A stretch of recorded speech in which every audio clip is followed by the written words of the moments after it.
Praise Lord. सभी को जय मसीह की। प्रभु आपको आशीष दे।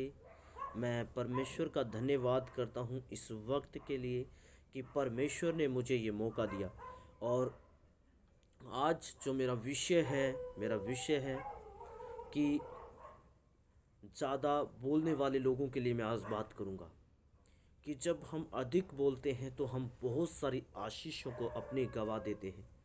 और बहुत सारे लोग अपने मुकाम तक इसलिए नहीं पहुंच पाते क्योंकि उनका ज़्यादा बोलना उनके लिए बहुत बड़ा रुकावट बन चुकी है। तो आज मैं परमेश्वर के वचन से आपके साथ बात करूंगा कि ज़्यादा बोलने से हमारे लिए कितनी बड़ी रुकावटें आती हैं और कितना हमारा जो परमेश्वर जो हमें बढ़ाना चाहता है कितनी जगहों पे हम रुक जाते हैं। तो आइए हम परमेश्वर के वचन की ओर चलते हैं कि परमेश्वर का वचन क्या सिखाता हमें। आइए हम वचन में चलते हैं।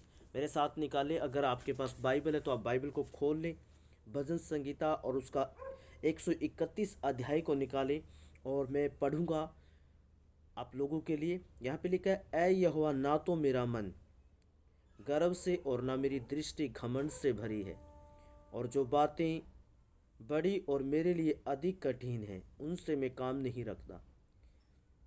तो आयत बता रही है, निश्चय मैंने अपने मन को शांत और चुपचाप कर लिया है, जैसे दूध छुड़ाया हुआ लड़का अपनी माँ की गोद में रहता है, वैसे ही दूध छुड़ाए हुए लड़के के समान मेरा मन भी शांत रहता है। तो वचन, परमेश्वर का वचन क्या कहता है, इस बात को हमें समझना पड़ेगा। यहाँ पर दाऊद क्या कह रहे हैं, है यहोवा, ना तो मेरा मन गर्व से और ना मेरी दृष्टि घमंड से भरी है, और जो बातें बड़ी और मेरे लिए अधिक कठिन है उनसे मैं कोई काम नहीं रखता। जो बहुत बड़ी बड़ी बातें, उनसे मुझे कोई काम नहीं रखता। ठीक है, उससे मैं कोई काम नहीं रखता। निश्चय मैंने अपने मन को शांत और चुपचाप कर लिया है, जैसे दूध छुड़ाया हुआ लड़का अपनी माँ की गोद में रहता है, वैसे ही दूध छुड़ाए हुए लड़के के समान मेरा मन भी शांत रहता है। अब वचन क्या कहता है, परमेश्वर के वचन में लिखा है, दाऊद ने अपने मन को इस तरीके से बना लिया है कि वो जानता है कि मेरे ज़्यादा बोलने से, मेरे ज़्यादा बक बक करने से मैं क्या होगा, मेरे जो रास्ते हैं वो बंद हो जाएंगे। दाऊद खुद कह रहा है, मैंने एक छोटे बच्चे के समान अपने आप को शांत कर लिया है, ताकि क्या करूं, मैं परमेश्वर से, जो परमेश्वर ने मेरे भविष्य में बड़ी आशीष रखी है, उन आशीषों को प्राप्त कर सकूं। और बाइबल, परमेश्वर का वचन कहता है, ना तो मेरा परमेश्वर के वचन में लिखा, ना तो मेरा मन गर्व से, ना मेरी दृष्टि घमंड से भरी है। जो बातें मेरे लिए अधिक कठिन और बड़ी बड़ी बातें हैं उनसे मैं कोई काम नहीं रखता। देखिए, दाऊद ने जब शाहुल उसको मारने के लिए भी जा रहा था तब भी उन बातों पर उसने बिल्कुल ध्यान नहीं दिया। वचन कहता है, परमेश्वर के वचन में लिखा, उसने अपने मन को शांत किया है।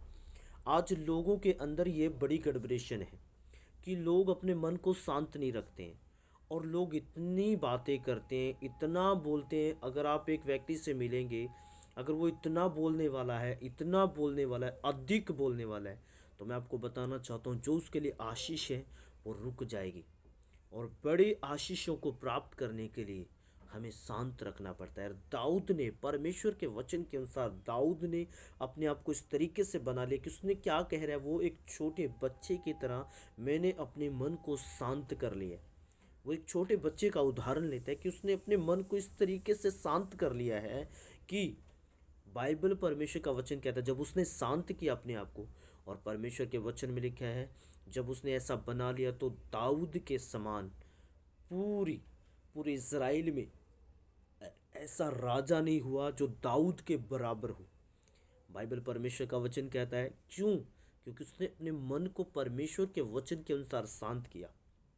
वो ज़्यादा, मैं आपको बताना चाहता हूँ, ज़्यादा बोलने से, ज़्यादा फालतू बोलने से कभी भी आप आशीषित नहीं हो सकते।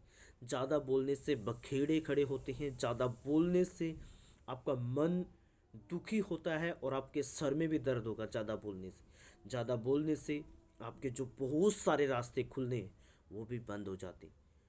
और मैं आपको बताना चाहता हूँ, इसलिए दाऊद ने अपने आप को शांत कर लिया, अपने मन को शांत कर लिया। और बाइबल, परमेश्वर का वचन कहता है, दाऊद ने परमेश्वर की ओर से ऐसा राजा खड़ा किया गया दाऊद, उसके समान कोई नहीं हुआ परमेश्वर के वचन में लेके। जैसे आप यूसुफ को देखेंगे तो परमेश्वर के वचन में लेकर उसने भी अपने आप को शांत रखा, और जब उसने उसके भाइयों ने से बेच दिया वो शांत रहा, जब उसके ऊपर इल्ज़ाम लगाया गया तब भी वो शांत रहा, जब वो जेल में चला गया तब भी वो शांत रहा। बाइबल बताती है उसके शांत रहने से परमेश्वर ने उससे मिस्र का एक बहुत बड़ा प्रधानमंत्री बना दिया। और मैं आपको बताना चाहता हूँ, हमारे शांत रहने से परमेश्वर हमें बढ़ाता है और बहुत सारी आशीषें हमारे ऊपर आती है और बहुत बड़ा अनुग्रह हमारे ऊपर होता है। मैं आपको बताना चाहता हूँ, सुलेमान लिखता है, जो निर्बुद्धि है जो निर्बुद्धि है वो ज़्यादा बोलता है, और ज़्यादा अगर उसको कोई कोई बात गुप्त रखनी है वो भी लोगों के सामने उड़ा देता है। और जो बुद्धिमान है, परमेश्वर के वचन में लिखा सुलेमान लिखता है, जो बुद्धिमान है वो अपने मुंह को चुप रखता है, शांत रखता है, वो कभी ज़्यादा नहीं बोलेगा। जो बुद्धिमान व्यक्ति है, अब आप सोच लीजिए आप बुद्धिमान हैं या निर्बुद्धि है, तो आपको क्या करना है, अपने मन को शांत रखना है, अपने मुंह को चुप रखना है, ताकि परमेश्वर का आशीर्वाद आप पे आ सके। आप भी दाऊद की तरह वैसे राजा बन सके, आप भी यो यूसुफ की तरह वैसे प्रधानमंत्री बन सके, परमेश्वर एक बड़ी आशीष को आपके जीवन में उड़ेल सके। तो मेरे प्रियो, आज से अपने आप को चुप रखना है, शांत रखना है, और जो वचन मैंने आपको दिया है, मुझे आशा है कि इस वचन से आपको सीखने के लिए बहुत कुछ मिला होगा। तो अगर आपने कुछ भी इस वचन से सीखा है तो आप कमेंट बॉक्स में ज़रूर लिख कर बताएं। गॉड ब्लेस यू, सबको जय मसीह की, और परमेश्वर आपको आशीष दे। तब के लिए बाय बाय।